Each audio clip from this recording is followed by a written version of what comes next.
Good morning students. Class tenth second day. कल आपको जो मीरा का जीवन परिचय और उससे संबंधित आपको जानकारी दी।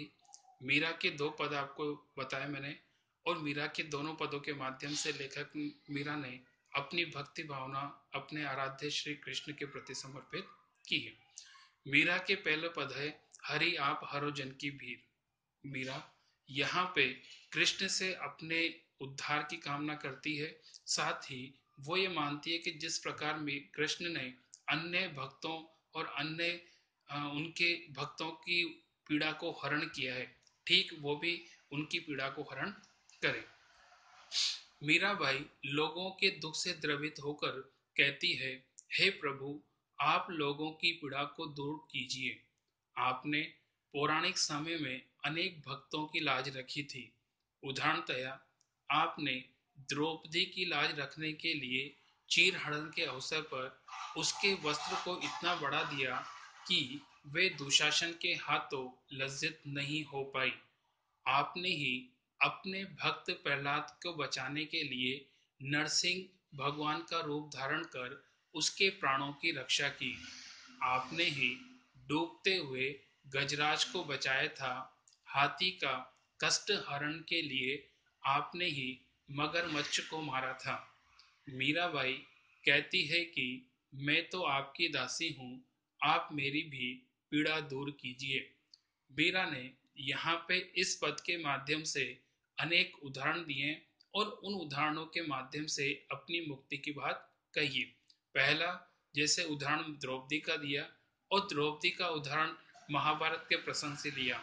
जब दुशासन चीर हरण कर रहा था तो उस समय कृष्ण ने चीर बढ़ाकर उसके सम्मान की रक्षा की, उसकी लाज रखी। दूसरा उदाहरण यहाँ पे नरसिंह अवतार का है, जब भक्त प्रहलाद के जीवन रक्षा के लिए स्वयं ईश्वर ने नरसिंह रूप धारण किया और उनके प्राणों की रक्षा की। तीसरा उदाहरण यहाँ पे गजराज का है, जिसको डूबने से और मगरमच्छ से मुक्ति दिलाने के लिए ईश्वर ने उन पे कृपा की और उनका कष्ट को दूर किया। इस प्रकार मीरा यहाँ पे कहती है कि हे ईश्वर, मैं भी आपकी दासी हूँ और आपसे प्रार्थना करती हूँ कि संकट में हूँ, इसलिए आप मेरे कष्ट को दूर कीजिए। मैं संकट के समय आपसे प्रार्थना करती हूँ कि मुझे मुक्ति और संकट से उबारिए।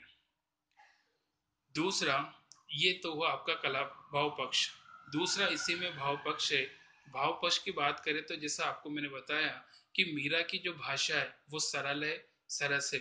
साथ में ब्रज भाषा के शब्दों के साथ साथ राजस्थानी भाषा के शब्दों का भी प्रयोग किया गया है। यहाँ पे काटी कुंजर में अनुप्रास अलंकार है, शैली गेयात्मक है और दृष्टांत अलंकार का प्रयोग किया गया है। दूसरा पद, यहाँ पे दूसरे पद के माध्यम से जैसा कि मैंने आपको कल बताया कि मीरा कृष्ण की चाकरी करना चाहती है, उनकी सेविका बनना चाहती है और उनसे प्रार्थना करती है कि वह उनके कष्टों को दूर करने में मदद करे, साथ ही उनकी सेवा का लाभ उन्हें प्रदान करे। मीरा श्री कृष्ण से प्रार्थना करती है, हे कृष्ण, आप मुझे दासी बनाकर रख लीजिए, अर्थात मैं आपकी सेविका और आपकी नौकरानी बनने को तैयार हूँ। वे गिरधारी जी से पुनः यही विनती दोहराती है कि दासी बनकर वह उनके लिए बाग लगाएगी, अर्थात उनके घूमने और भ्रमण के लिए बाग बनाएगी और नित्य उड़कर उनके दर्शन पा सकेगी। यहाँ पे ईश्वर और भक्त दोनों का लाभ है। कृष्ण के लिए बाग की व्यवस्था मीरा करना चाहती है और जब उस बाग में कृष्ण भ्रमण करेंगे, घूमेंगे, उस समय रोजाना कृष्ण के दर्शन मीरा पा सकेंगी। वह वृंदावन की कुंज गलियों में कृष्ण की लीलाओं को गाना चाहती है। मीरा चाहती है कि कृष्ण के नाम का स्मरण किया जाए, कृष्ण की महिमा गली गली पहुंचाई जाए, सुनाई जाए, और इसी माध्यम से उसे भी कृष्ण की लीलाओं को गाने का अवसर मिलेगा, ईश्वर का स्मरण मिलेगा। दासी बनकर उन्हें कृष्ण अब उनके स्मरण का अवसर प्राप्त हो जाएगा। भाव भक्ति की जागीर एवं साम्राज्य भी उसे प्राप्त हो जाएगा। जब वो मन और तन से ईश्वर की भक्ति करेगी तो भक्ति रूपी जायदाद उसे प्राप्त होगी। वे श्री कृष्ण के रूप सौंदर्य का वर्णन करती हुई कहती है कि श्री कृष्ण के शीश पर मोर मुकुट और तन पर पीले वस्त्र सुशोभित हैं, अर्थात कृष्ण ने सिर पर मोर मुकुट धारण किया हुआ है और उन्होंने पीतांबर अर्थात पीले वस्त्र पहने हुए हैं जो उन पर अत्यंत सुशोभित लग रहे हैं। उन्हें अब उन्होंने अपने गले में वैजयंती फूलों की माला भी धारण कर रखी है। कृष्ण के सौंदर्य में उनके वैजयंती फूलों की माला चार चांद लगा रही है।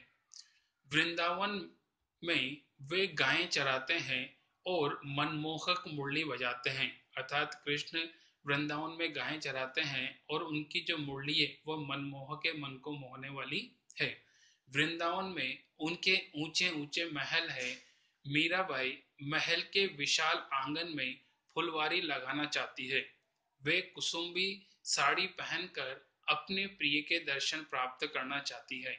मीराबाई कृष्ण से विनती करते हुए कहती है कि यमुना नदी के किनारे आप मुझे आधी रात में दर्शन दें और मुझे कृतार्थ करें। आप ही मेरे प्रभु हैं, आप ही गिरधर नागर हैं।